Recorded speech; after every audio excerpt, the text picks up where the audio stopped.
Supuestos espías alemanes en las montañas de Panamá iniciaron un tiroteo contra la policía, cobrándose múltiples vidas. Eso fue lo que se contó en 1941, en plena Segunda Guerra Mundial. Pero la realidad fue muy distinta. Yo soy Fish y hoy vamos a ver una historia que casi nadie conoce. Esta es la masacre de Cotito. Cotito no era un punto estratégico ni un centro político. Este no representaba un lugar de especial importancia para el gobierno panameño. Era una zona rural, aislada y montañosa en la provincia de Chiriquí, un sitio al que el Estado casi no llegaba, hasta que un día llegó, y llegó armado. Y precisamente por ese aislamiento, lo que ocurrió ahí fue tan perturbador. Un crimen descarado ocurrido en lo alto de las montañas, donde nadie se imaginaba lo que estaba a punto de pasar. Y durante décadas nadie quiso hablar de lo sucedido. Todo comenzó en las primeras décadas del siglo XX, cuando el presidente Belisario Porras impulsó una nueva política de inmigración, ofreciendo tierras a familias extranjeras para que la transformaran en colonias agrícolas. Esto con el objetivo de fortalecer la producción en el país. En aquella época existía una gran escasez de mano de obra para trabajar la tierra, y Porras era consciente de que Panamá debía comenzar a producir su propio alimento para no depender de potencias extranjeras. Es así como en 1928 llegan las primeras familias alemanas a establecerse en Cotito. Una de estas familias fue la de Carl Schmieder, un alemán que llegó a Cotito buscando empezar una nueva vida. A finales de los años 30, otro pequeño grupo de inmigrantes europeos, principalmente suizos y alemanes, también llegó a establecerse en Cotito. Decidieron instalarse en la finca junto a la familia de Carl Schmieder, lo que permitió que la comunidad de colonos comenzara a crecer. Todos llegaron sin armas y con muy poco dinero. Lo único que buscaban era aislarse en un lugar seguro. Ellos venían huyendo de Europa, de la crisis económica, del creciente autoritarismo y del ambiente tenso que se vivía allá previo a la Segunda Guerra Mundial.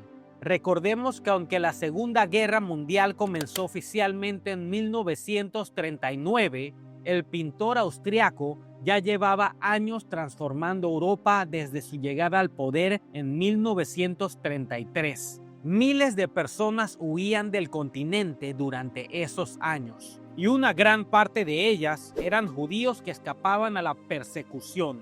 Muchos se vieron obligados a ocultarse, a cambiar de identidad, de nombre, de apellido e incluso de religión. Todo esto con tal de pasar desapercibidos. Por esa razón, con el paso del tiempo, surgió la especulación de que los colonos establecidos en Cotito podrían haber sido judíos ocultando su verdadera identidad.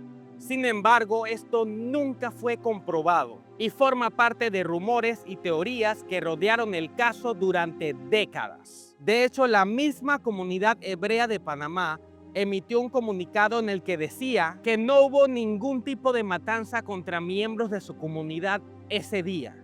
Regresando a Cotito, la familia de Carl Schmieder decidió someterse al liderazgo de Karl Lehner, a pesar de que la finca pertenecía originalmente a Schmieder y su familia. Schmieder puso todos sus bienes a disposición de la comunidad, que para entonces ya estaba conformada por unas 20 personas, consolidándose como una colonia organizada bajo un liderazgo religioso.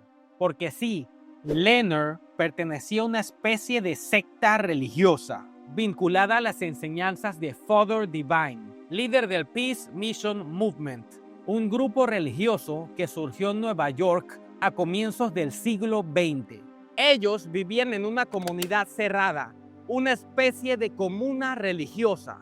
Compartían todos sus bienes, vivían una vida austera, rechazaban el alcohol, el exceso y se guiaban por una representación muy estricta de la fe cristiana. Muchos testigos aseguraban que eran personas pacíficas y que no tenían armas. Incluso se decía que ni siquiera comían carne. Eso sí, su líder, Leonard, estaba convencido de algo muy claro. Ninguna autoridad humana estaba por encima de Dios, incluyendo al Estado. Para muchos vecinos chiricanos eran personas extrañas, sí, pero también muy tranquilas y trabajadoras. Vivían de la agricultura, mantenían una relación pacífica con su entorno y no existen registros de que hayan generado algún conflicto con la comunidad local. Ni eran violentos ni una amenaza, pero el contexto de la época lo cambiaría todo. En 1941, Panamá atravesaba un periodo de fuerte nacionalismo. El país estaba gobernado por Arnulfo Arias Madrid y ese mismo año se aprobó una nueva constitución que restringía los derechos a los extranjeros y también reforzaba la idea de una identidad nacional pura. A todo esto se sumaba un factor decisivo: el mundo estaba en guerra. El gobierno de Arnulfo Arias coincidió con el desarrollo de la Segunda Guerra Mundial. Él había estudiado en Alemania y mostraba simpatía por las corrientes nacionalistas de la época, influenciadas por el auge del fascismo en Europa. El señor del bigote llegó a enviarle a Arnulfo una carta de felicitación tras su ascenso a la presidencia de Panamá, aunque este nunca llegó a responder dicha carta del Führer. Obviamente, Panamá no combatía directamente en el conflicto, pero el canal era estratégico para Estados Unidos y cualquier cosa que tuviera que ver con Alemania generaba sospechas. Y una comunidad alemana aislada podía ser vista como conspiración. Es así como la paranoia de la época empezó a justificar acciones extremas. El conflicto comenzó cuando las autoridades exigieron que todos los extranjeros, incluyendo los asentados en Cotito, se registraran oficialmente en la ciudad de David. Era una orden administrativa, pero también una herramienta de control. Leonard se negó rotundamente a cumplir con la exigencia. Su comunidad, su secta, solo obedecía a Dios. Una y otra vez los colonos de Cotito rechazaron la petición del gobierno, intensificando así la tensión con el Estado. Karl Leonard fue firme: no obedecerían al Estado, solamente seguirían su fe. Desde la perspectiva del Estado, aquello fue una provocación. Y aquí entra un elemento clave: la comunicación. Los colonos casi no hablaban español y los policías no sabían alemán. Sin un buen traductor, sin mediadores oficiales, la situación podía ponerse hostil con mucha facilidad. Las órdenes se daban con tensión y las respuestas se veían como un desafío.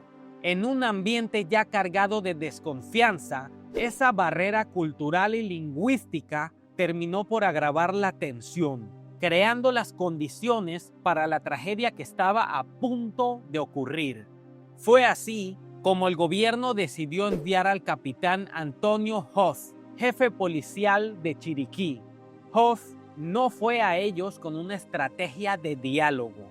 Él fue con autoridad y con fuerza bruta. Para justificar una acción armada, comenzaron a circular rumores. Se empezó a decir que en Cotito habían armas, que habían radios clandestinas, que se trataban de espías y que incluso colaboraban con Alemania. Nada de esto fue probado, pero fue suficiente para que las autoridades decidieran actuar. Así fue como la madrugada del 7 de julio de 1941, cerca de 45 policías armados rodearon la finca de Cotito.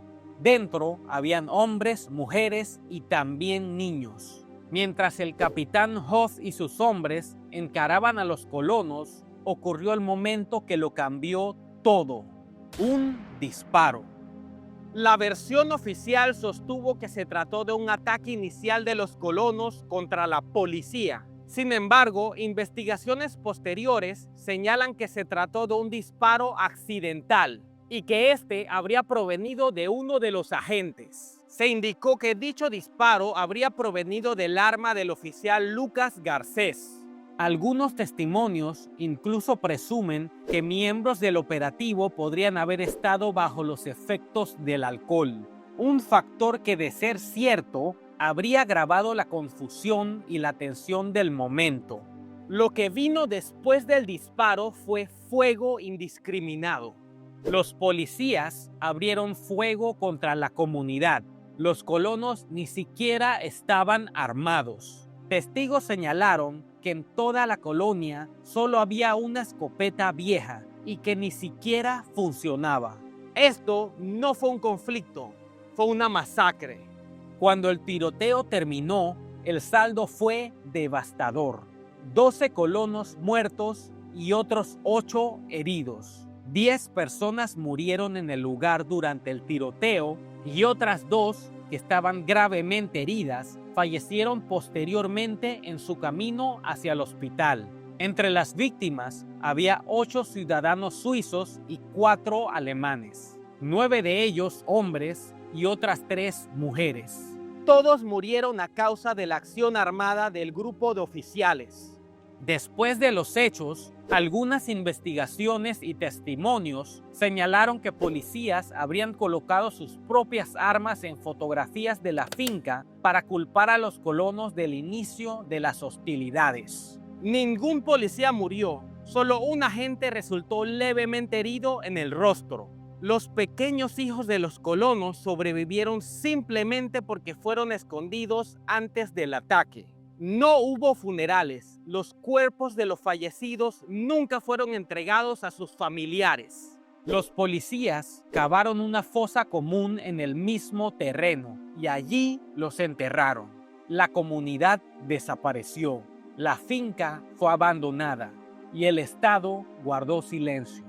Tras los hechos, el entonces presidente Arnulfo Arias Madrid respaldó la actuación de la policía sin ordenar una investigación ni sancionar a los responsables. El respaldo político terminó por cerrar el caso a nivel oficial, reforzando el silencio del Estado sobre lo ocurrido en Cotito. Luego llegaron los reclamos diplomáticos. Suiza, Alemania y Estados Unidos pidieron explicaciones. Agentes estadounidenses investigaron el caso y llegaron a una conclusión clara. En Cotito no había espionaje, no había armas, no había conspiración, simplemente se trataba de granjeros religiosos. Poco tiempo después, Arnulfo Arias fue derrocado y Cotito quedó enterrado, no solo bajo tierra, sino también en la memoria nacional.